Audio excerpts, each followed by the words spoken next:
Hello everyone and welcome back to the MedBoys channel. We get so many questions about medical school from all of you guys, and there is so much misinformation that comes from popular sources that causes so much stress. The process shouldn't be harder than it already is, which is why we're making this video to tell you about all the lies and myths that you're told about how to get into medical school. This video doesn't apply to American medical schools because that system's entirely different, but make sure to subscribe because we'll have a video coming out on that pretty soon. Lie number 1. You can't get into medical school with a low GPA. Now, this might be surprising coming from us if you've watched us for a while because we talk about the importance of having a high GPA when applying to medical school. A high GPA is definitely very important and can definitely improve your application, but that doesn't mean having a low GPA completely eliminates your chances of getting into medical school. Let me give you some examples to prove why this statement is inaccurate. First of all, Western University takes up your GPA for your 2 best years, so it gives you a lot of breathing room. University of Ottawa takes up your 3 most recent academic years of full course load. So for those that might not have done well in their first year, this could be best for you. University of Toronto offers you a chance to write an academic explanations essay where you can talk about any possible circumstances that might have impacted your academic performance. Above all, most medical schools in Canada really value your experiences, which you get to talk about through your autobiographical sketch, or ABS, as well as through your essays. For those of you who don't know what your ABS is, it's essentially a place where you get to describe very briefly your extracurriculars or activities to the medical school admission committee. Lie number 2. You absolutely need research and publications to get into medical school. This is absolutely false because research is just one of those categories you need to add to your application. It's not the end-all be-all. There are 4 other categories, including employment, volunteering, extracurriculars, and other, where you can make up for some of the things that you don't have in research. One thing to mention about research though is that unfortunately not having it can actually reduce the amount of diversity that you have in your application. So although it might not be required, it is definitely recommended to pursue research. Lie 3. You don't need to prepare for Casper. Casper is a situational judgment test that assesses your responses both verbally and typed to various ethical dilemmas as well as personal questions. Many people say you can't prepare for it because there's no way to train yourself to approach the questions in the way they want you to. But the truth is, you can and you should. I myself scored a 4th quartile on the Casper exam twice, and this was really because of my preparation before the exam. I had prepped 2 weeks before each exam, and that made the world of a difference. The medical school application process is really competitive in Canada, and almost every school looks at your score competitively. This means the higher you score on Casper, the more points you get in that category. So why would you not prepare for something that's this important to your application? Lie number 4. You need a high MCAT score to get into a Canadian medical school. Honestly, I get this possible misconception because in the US, you do need a very high MCAT score to be able to get an admission, but this just isn't true in Canada, at least for getting an interview. However, whether the MCAT is assessed competitively post-interview is a different story. Most schools seem to not care, but there really isn't a definitive answer from the schools. What I can guarantee is that your interview performance is way more important. And from what I've seen, tons of people have gotten in with low MCAT scores. So don't let that exam stop you.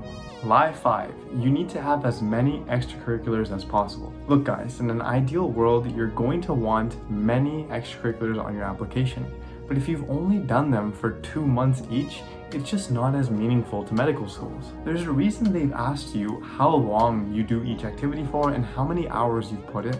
It's because quality over quantity is the name of the game in the medical school application process. Besides, putting more hours into an activity allows you to pursue that to the best of your ability and potentially win several awards with that activity.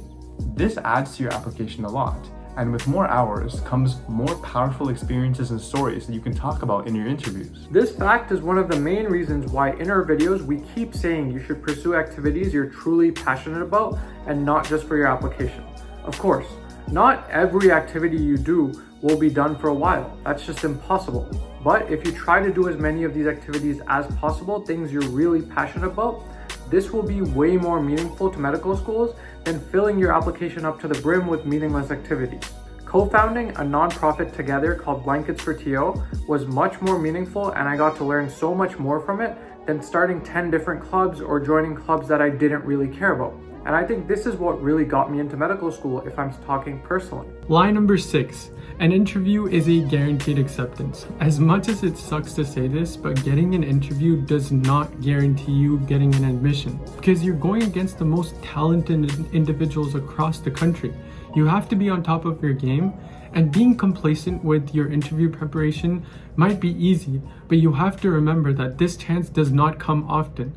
So you want to make sure that you're on top of your game when you're preparing for these interviews because you don't want to go through another year of this. Lie 7. You need to shadow doctors to prove to medical schools that you've experienced medicine. Not only is this false, but shadowing is actually discouraged in Canada because of the violation of patient confidentiality before you enter medical school. This means that putting shadowing on your application can actually hurt it. Instead of shadowing, to get an idea of what medicine is like, talk to medical students or doctors. Just have a casual conversation with them and ask them about their life. You can even volunteer in hospitals and clinics. This can even add to your application as well. Lie number 8. The university you go to matters. People have this misconception that the reputation of the university you went to has a big impact on your application, but this is simply not true. You might also think that because some universities and programs have many more students that go on to medical school, those programs are automatically better. But the truth is, it really doesn't matter where you go. Above everything, it's you that changes whether or not you get into medical school. In my class, there are people from all across Canada, all across Ontario, and even outside the country. So don't focus on which university will give you the best chance of getting into medical school. You should rather be focusing on factors that impact you directly. For example, cost, quality of education, your academic ability, your chances of starting extracurriculars or research opportunities.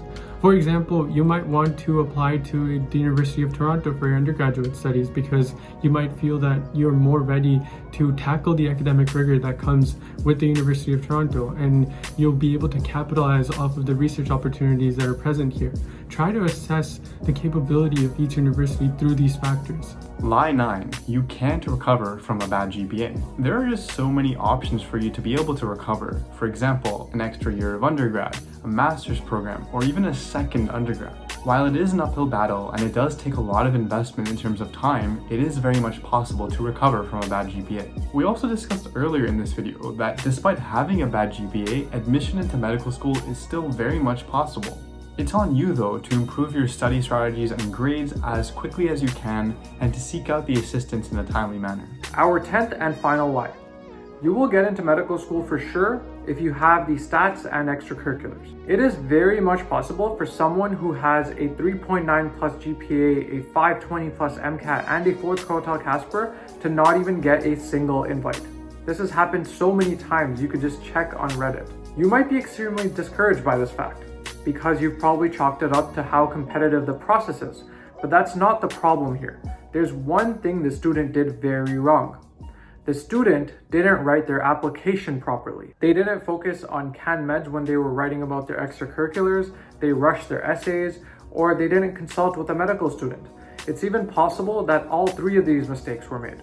If you don't write your application properly, you're not going to get all the points. Some student who has very standard extracurriculars but writes their application properly will do much better than someone who had a Fortune 500 company experience but doesn't know how to write their application. And that brings us to the end of the video. We hope that this cleared up a lot of misconceptions that you might have had about the medical school application process.